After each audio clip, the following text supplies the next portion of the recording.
Eu quero cumprimentar os senhores e senhoras parlamentares que acompanham essa sessão, todos que assistem das suas casas. O que me traz à tribuna são as declarações do deputado federal Eduardo Bolsonaro, que, em entrevista à jornalista Leda Nagli, declarou que se a esquerda radicalizar, a resposta pode ser um novo AI-5, um ato institucional número 5.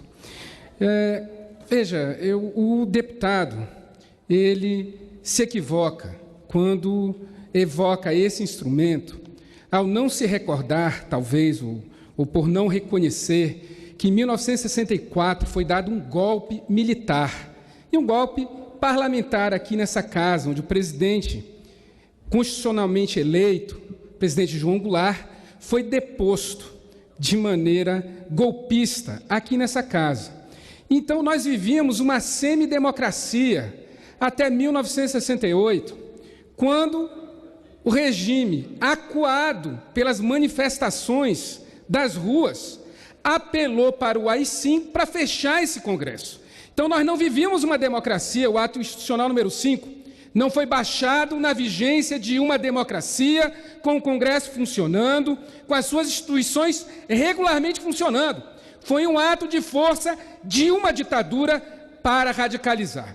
Mas o que me preocupa é que, no momento que nós vivemos hoje, a democracia brasileira tem 34 anos. São 34 anos de vivência democrática no Brasil.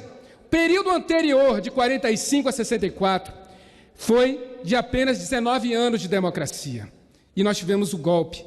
E agora, nesse momento, nós estamos vivendo ataques muito claros, muito diretos às instituições democráticas, às instituições republicanas, e tudo isso acontece com um ar de absoluta normalidade.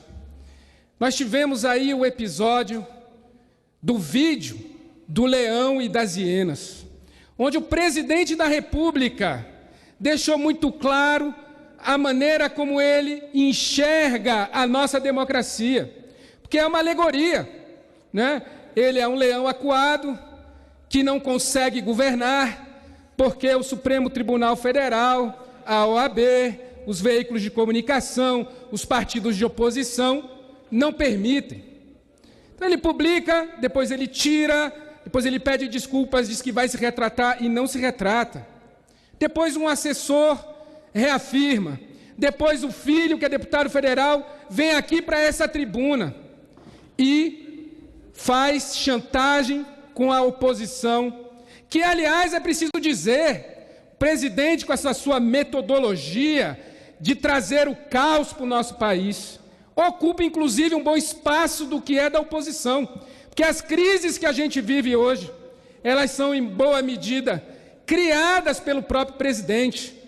Reagiu, por exemplo, à divulgação jornalística feita pelo Jornal Nacional, da citação do seu nome e investigação feita pelas instituições do Rio de Janeiro, com um vídeo ao vivo, diretamente da Arábia Saudita, completamente desequilibrado, atacando a imprensa, atacando o governador do Rio de Janeiro, atacando todos. Sim, um presidente, eu fiz questão de assistir aquele vídeo por inteiro. São 23 minutos de um completo ataque às instituições e à democracia. Então, essa é a metodologia que hoje governa o nosso país. Nós já assistimos aqui uma determinação de comemoração do golpe de 1964. Assistimos durante a campanha eleitoral o presidente dizer que não reconheceria o resultado das eleições. Isso por si só é um profundo ataque à democracia. Como você não reconhece, mas foi eleito e reconheceu porque foi eleito. Mas se tivesse perdido, faria como faz o candidato a presidente derrotado na Bolívia, que questiona o resultado. Questiona porque perdeu. Se tivesse ganho, estaria referendando. Então, a minha pergunta é: as nossas instituições estão de fato funcionando normalmente nesse país? Quando o Jornal Nacional revelou aquilo, o ministro da Justiça o ex-juiz Sérgio Moro, partiu rapidamente para se transformar em advogado de defesa do presidente da República. O procurador-geral da República, escolhido fora da lista tríplice, deu uma declaração chamando de factoide aquela matéria. Mas a questão que precisa ser colocada com muita clareza é que, se está errado, o Jornal Nacional deve rever a sua posição. No entanto, essa investigação tem que continuar e ela tem que se aprofundar. E é preciso responder por que um porteiro do Rio de Janeiro envolveria o nome do presidente da República num assassinato cruel cometido contra a vereadora Marielle Franco. Essa é a resposta. Eu peço apenas 1 minuto para concluir, senhor presidente.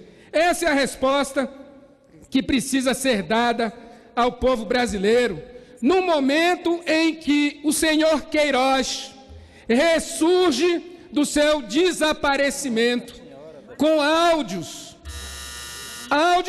em que ele dialoga com ele mesmo, ninguém sabe com quem ele está falando, mas onde ele tem planos para lotear e fazer rachadinhas aqui no Congresso Nacional, onde ele se diz abandonado. Então, senhor presidente, senhores parlamentares, quem está radicalizando não é a esquerda e não é a oposição.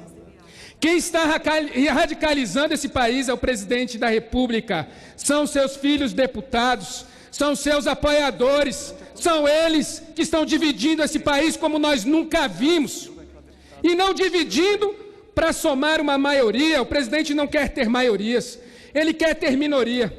E o que me entristece, senhor presidente, é ver que num momento como esse, o povo brasileiro está sendo distraído, enquanto reformas profundamente danosas ao povo estão sendo implementadas. Então, senhor presidente, repúdio a Eduardo Bolsonaro e o seu...